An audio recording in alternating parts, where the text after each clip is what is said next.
తెలంగాణ ప్రాజెక్టులకు త్వరగా అనుమతులు మంజూరు చేయాలని కోరిన ముఖ్యమంత్రి, ఎన్నికల సమయంలోనే రాజకీయాలు చేయాలన్న రేవంత్ రెడ్డి.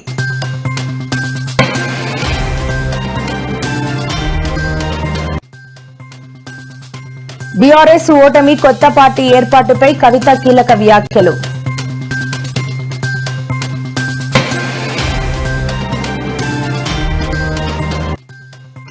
వరంగల్ డిక్లరేషన్ లో ఇచ్చిన ఒక్క హామీనైనా అమలు చేశారా అంటూ కాంగ్రెస్ పనితీరుపై మండిపడ్డ హరీష్ రావు.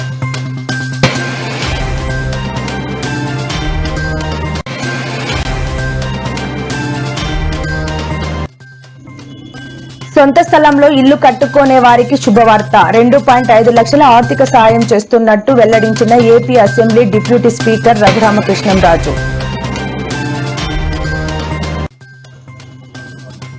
ఎల్లో మీడియాపై వైసీపీ పెర్నినాని ఆగ్రహం. సతీష్ కుమార్ మరణంపై ఇష్టం వచ్చినట్లు వార్తా కథనాల్ని ప్రసారం చేయడంపై మండిపాటు.